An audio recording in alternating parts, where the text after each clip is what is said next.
Ayo persiapan Ayo dong, ayo dong. para disirogo sampai putro. Piye, piye.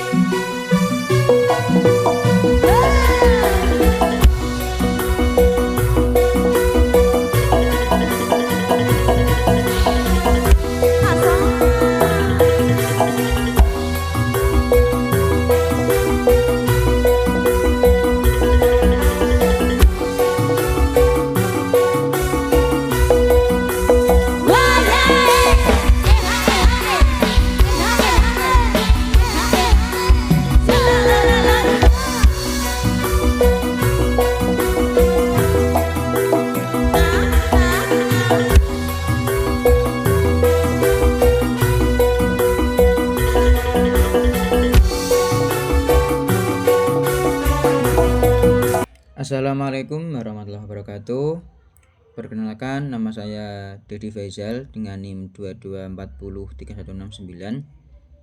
Di sini saya akan menjelaskan materi dalam mata kuliah pemasaran internasional, yaitu tentang segmenting, targeting, dan positioning dalam pasar global.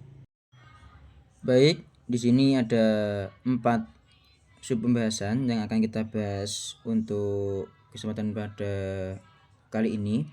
Yang pertama, kita akan membahas terkait konsep segmentasi dalam pasar global. Yang kedua yaitu tentang menentukan target pasar global yang efektif.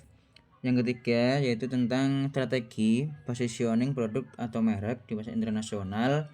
Dan yang keempat yaitu nanti kita akan membahas tantangan dan peluang dalam menerapkan STP di pasar global.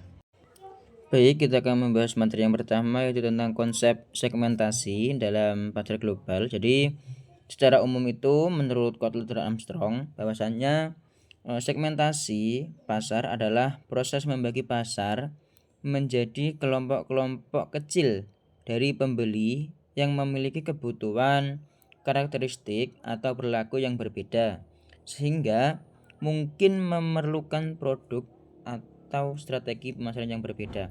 Dalam hal ini ada beberapa segmen yang ditargetkan. Ada pendekatan segmentasi pasar, yaitu pendekatan melalui konvensional dan juga inkonvensional. Yang kedua, penerapan segmentasi pasar internasional. Dalam hal ini untuk melakukan penyaringan negara atau segmentasi pasar internasional berguna untuk penelitian pasar global, sehingga perusahaan dapat memahami profil pasar di berbagai negara, baik secara regional maupun global. Yang ketiga yaitu dasar-dasar segmentasi pasar global. Dalam hal ini perusahaan dapat menggunakan beberapa dasar segmentasi seperti segmentasi geografis dan juga segmentasi demografis dan juga segmentasi psikografis. Yang keempat yaitu pendekatan khusus dalam segmentasi global. Jadi perusahaan itu bisa melalui pendekatan seperti menggunakan strategi seperti segmentasi budaya dan juga segmentasi teknologi. Dan yang terakhir adalah implikasi strategis, yang mana segmentasi pasar global ini memberikan dampak langsung pada keberhasilan penetrasi pasar internasional. Dengan pemetaan segmen yang tepat, perusahaan dapat menentukan prioritas negara mana yang dituju dan juga penyesuaian produk dan merancang strategi komunikasi yang sesuai. Karena dengan perkembangan teknologi big data dan AI ini telah memperkuat proses segmentasi dalam dunia pasar internasional. Baik, yang kedua yaitu tentang menentukan targeting pasar global yang efektif. Jadi targeting global dalam konteks pemasaran internasional ini tidak hanya sekedar memilih konsumen berdasarkan karakteristik demografis, akan tetapi juga mempertimbangkan perbedaan budaya, kondisi ekonomi dan juga faktor geopolitik yang mempengaruhi perilaku pembelian di berbagai negara. Dalam hal ini perbedaan targeting itu dibedakan menjadi dua, yaitu targeting pasar homogen dan juga heterogen.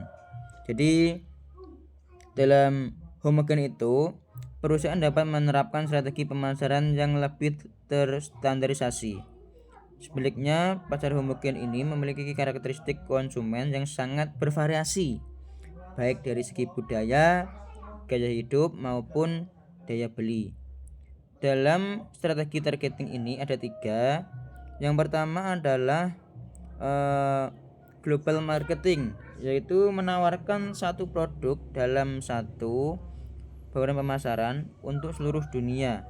Yang kedua adalah diferensiasi global marketing, di mana perusahaan menyesuaikan produk atau pesan pemasaran sesuai dengan karakteristik setiap pasar. Yang ketiga, strateginya yaitu niche marketing, yaitu yang berfokus pada segmen pasar yang sangat spesifik lintas negara, seperti contohnya Tesla.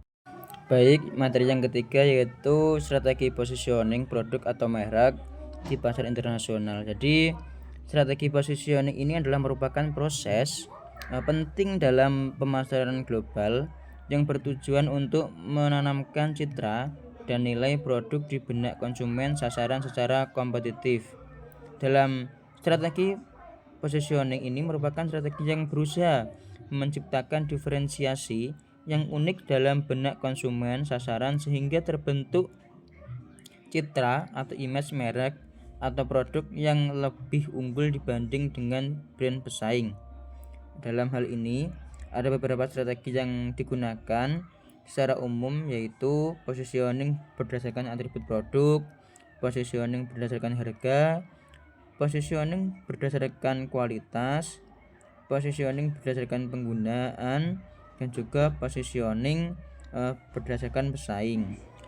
Materi yang selanjutnya yaitu tentang tantangan dan peluang dalam penerapan STP di pasar global. Jadi, pasar global ini menawarkan peluang pertumbuhan yang luas, namun pelaksanaannya juga menghadirkan berbagai tantangan yang menuntut analisis mendalam dan kebijakan yang strategis. Salah satu tantangan penting dan nyata adalah perbedaan budaya, bahasa, dan nilai sosial di setiap negara.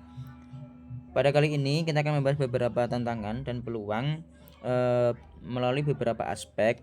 Yang pertama yaitu aspek budaya dan bahasa. Jadi tantangan utamanya yaitu perbedaan norma, makna simbol, dan risiko salah tafsir. Dan peluangnya yaitu tren gaya hidup global seperti health conscious dan eco life. Yang kedua adalah aspek regulasi dan kebijakan. Jadi tantangan bagi perusahaan itu tarif, pajak, standar keamanan, dan kebijakan proteksionis. Dan peluangnya yaitu perjanjian perdagangan bebas yang menurunkan hambatan tarif. Yang ketiga aspek politik dan ekonomi. Jadi tantangan ini adalah ketidakpastian politik seperti perang dagang, fluktuasi mata uang, akan tetapi juga menghadirkan peluang seperti pasar baru di negara berkembang dengan pertumbuhan yang tinggi. Yang selanjutnya yaitu aspek rantai pasok dan distribusi. Tantangan yang dihadapi seperti infrastruktur yang tidak merata, biaya logistik yang tinggi. Akan tetapi juga menghadirkan peluang yang strategis yaitu seperti e-commerce dan logistik digital yang semakin maju. Selain itu, aspek etika dan sosial ini juga berpengaruh. Tantangan utamanya yaitu tuntutan berkelanjutan atau isu hak pekerja. Dan peluangnya yaitu kesempatan membangun reputasi perusahaan yang positif melalui program CSR. Dan yang terakhir adalah aspek teknologi, yaitu tantangan yang dihadapi perusahaan yaitu kebutuhan investasi besar pada sistem data global, tetapi juga menghadirkan peluang seperti big data analisis untuk segmentasi dan personalisasi cepat dan tepat. Itu tadi penyampaian dari saya terkait materi segmentasi, targeting, dan juga positioning. Terima kasih atas perhatiannya. Mohon maaf apabila banyak kekurangan dalam segi apapun. Saya akhiri. Wassalamualaikum warahmatullahi wabarakatuh.